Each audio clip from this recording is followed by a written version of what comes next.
Magus equipment? Magus equipment.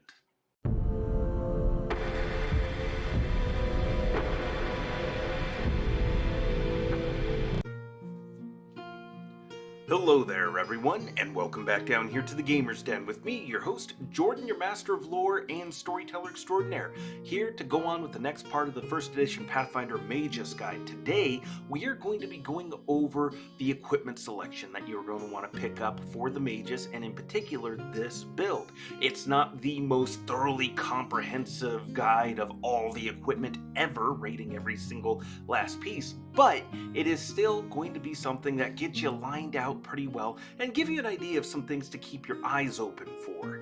And also, let me take a moment to apologize again for being behind, because it's a busy month, what with the culture camps, powwows, work, and then everything with a youngest, smallest apprentice and all the teething that has come with that lately. My goodness, poor buddy. But there's just been a lot, and then to top it off, I've been getting I forgot the acronym, but I've been catching the blue screen of death on my computer here. So that's been so much fun trying to work on that and fix that, and in such a way that I could actually keep everything here functioning.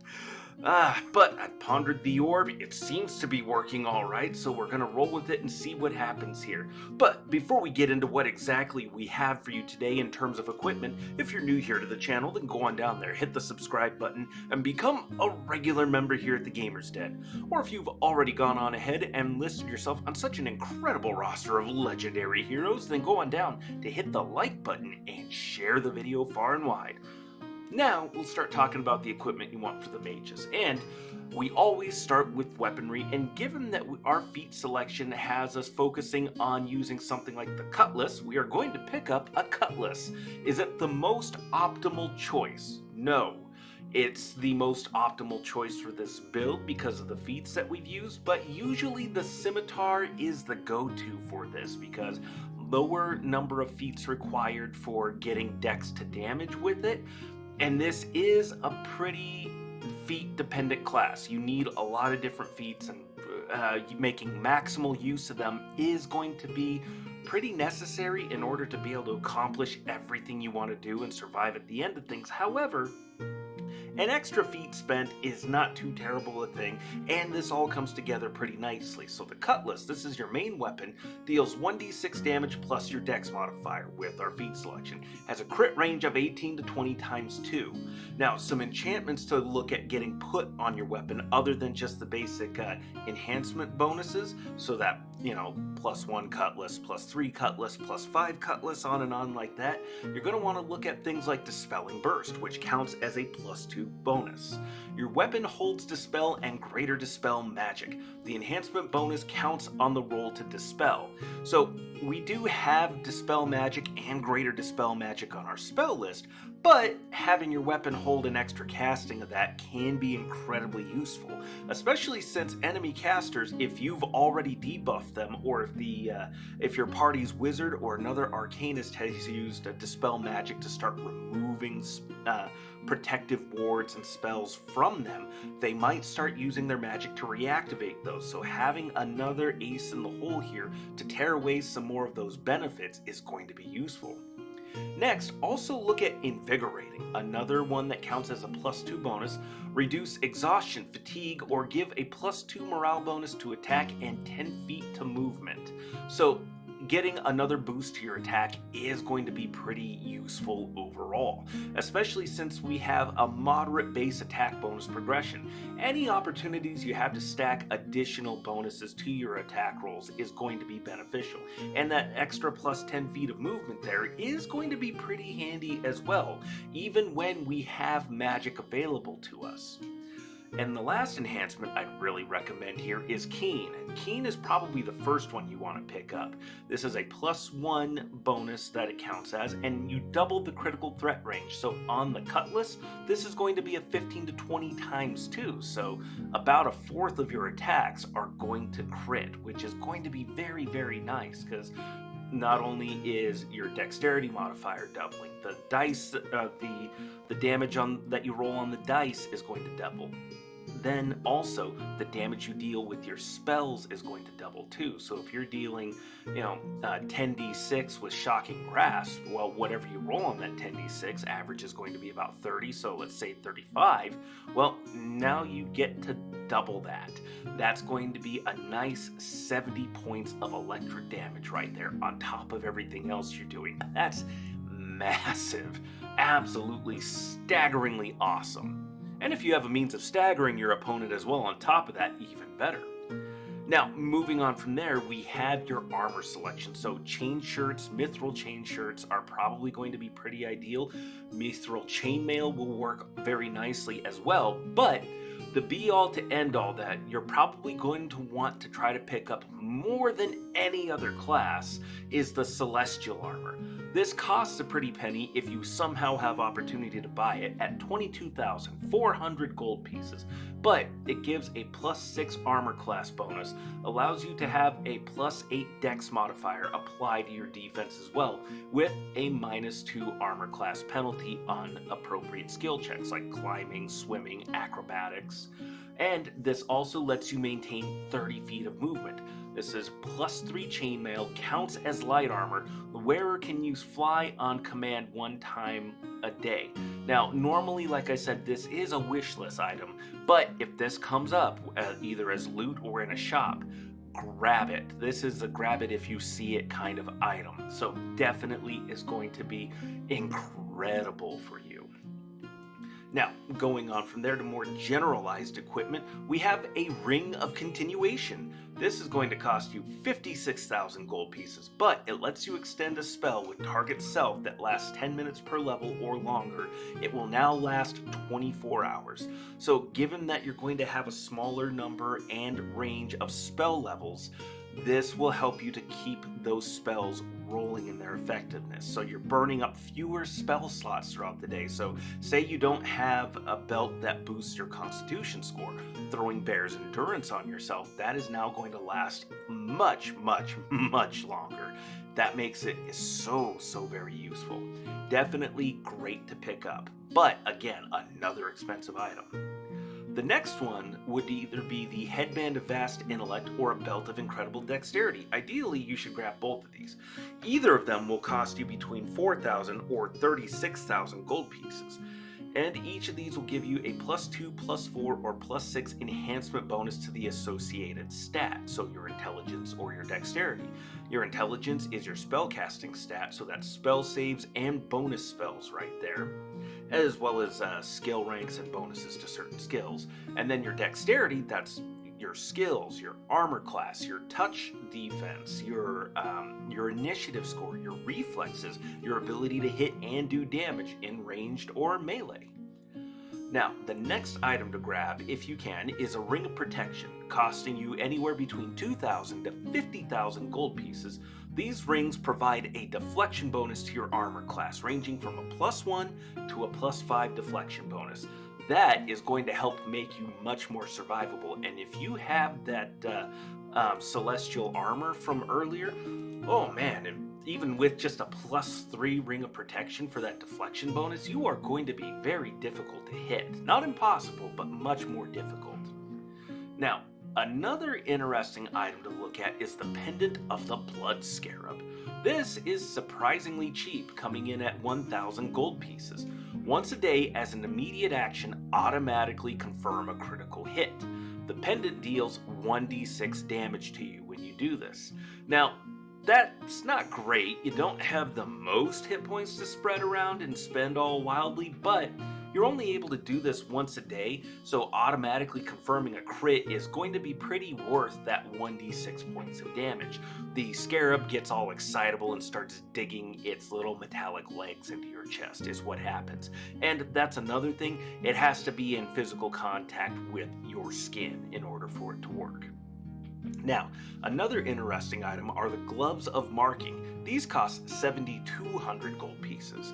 When using a piercing or slashing weapon, which our cutlass counts as, and weapon finesse, which we have, you can mark a creature when confirming a crit, and instead of dealing additional damage, which does hurt, it is an odd choice, you and your allies gain a +2 morale bonus to attack and melee damage rolls against the target for 1 minute. Target must make a will save 10 plus half your level plus your dexterity modifier or be shaken for 1 minute. And that's kind of what makes these interesting and probably worth it, because that's you and all of your allies. So if you're working with a summoner and say a druid or even a ranger with an animal companion, that's you, potentially the summon creatures, since they do count as allies, any animal companions, yourself, and anybody else that might be in the party, getting +2 morale bonuses to hit and damage. That's a pretty good bonus right there. That's a great benefit. And then potentially shaking your target for 1 minute is great as well. And 1 minute should be more than enough for you to get through a pretty sizable combat overall. Unless it's an absolute marathon of a fight with some incredible big bad, these are going to be pretty worth it right there. And I don't know if they outweigh like a decently rolled critical hit, but then again, it doesn't hurt for your allies to have those bonuses and then setting up flanking bonuses, because these morale bonuses will stack with the flanking bonuses along with any other bonuses that might be provided that aren't morale bonuses. So that's potentially a lot of extra hits and a decent amount of damage flowing to the target at that point. Now, another item is one that no adventurer should be without, much like the Rings of Protection. It's the Cloak of Resistance. Costing anywhere from 1,000 to 25,000 gold pieces, these will give you a +1 or up to a +5 resistance bonus to all your saves. Now, there are other interesting cloaks out there to consider, but just as a baseline, especially since you're going to be getting into the thick of the fighting, the Cloak of Resistance is actually probably going to be a pretty solid one to have, because there are going to be plenty of spells and effects coming your way. People are going to want to put you down before you take out the mage, because always remember, you're going to geek the mage first. Always geek the mage first. That mage is going to want to hit you with magic, though. Speaking of magic, pearls of power are something you definitely want to have. These will cost anywhere from 1,000 to a staggeringly incredible 80,000 gold pieces. These are once a day use for a pearl to recall one prepared spell of appropriate level up to 9th level, or 2 spells of different levels 6th level or lower, in case of pearls that can restore 2 spells. Those ones are going to be the ones that cost you the 80,000, but they're probably going to be worth it for you. They're unlikely to be something that you can purchase and probably not even craft really, but if you can, or if you find them as treasure, definitely pick them up and keep them. These ones in particular are probably going to be more useful to you than for the wizard, as the wizard has a larger range of spells thanks to the number of spell levels that they have. So let them have the pearls of power that restore 7th, 8th, and 9th level spells, and then the two of you start splitting up the spells that restore anything for 6th to 1st level spells, because you only get up to 6th level spells, so all of these are going to get you, again, more mileage out of the spells that you do have. Speaking of mileage, we have the Dazing Spell Meta Magic Rod. This also costs 54,000 gold pieces. You have such an incredibly expensive magic item list. Cast 3 spells a day as if using the Dazing Spell feat, dazing the target if they fail a save. So that's going to be leaning in with any blasting spells you might be using, which, again, you probably are at some point. You do have some, they're touch spells, but still, if you're in a situation where you're at a range and you have the means to reach out and touch somebody with your magic and deal damage, having a chance at dazing them certainly doesn't hurt. Although, this is one that if you can only find one of these, it's probably going to be okay to pass this along to the other Arcanist spellcaster, whether it's the summoner or the wizard or the sorcerer. They can probably get more mileage out of this than you can, but If you're the party spellcaster, or at least the party arcanist, this is probably going to be awesome for you. Also, consider the meta magic rod for extending magic. This only costs 5,500 gold pieces, and compared to everything else, this is pretty inexpensive.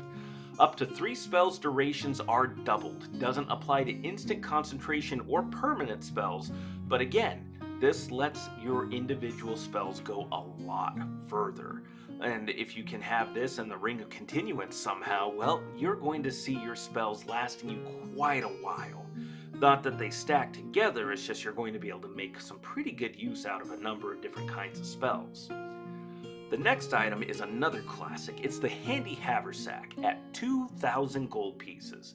The central pouch holds up to 80 pounds of material, the side pouches hold 20 pounds of material, and any item you reach for in the pack is automatically on top and doesn't provoke attacks of opportunity to draw out.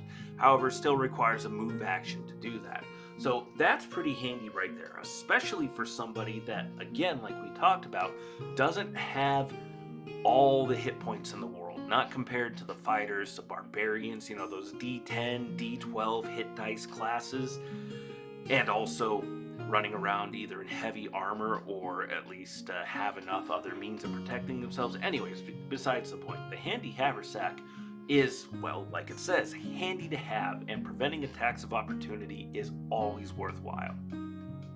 Now, another item that doesn't really seem to come into a lot of different lists that you find on forums online, it's the Steel Bone Frame.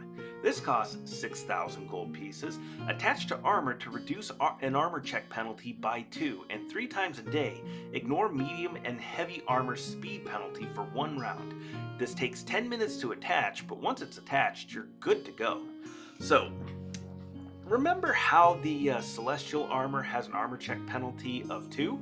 Well, now it has an armor check penalty of 0 if you have this attached, so have fun with that. Next, we have the Belt of Physical Might. This will cost between 5,000 to 45,000 gold pieces. This gives a +2, +4, or +6 enhancement bonus to 2 physical stats.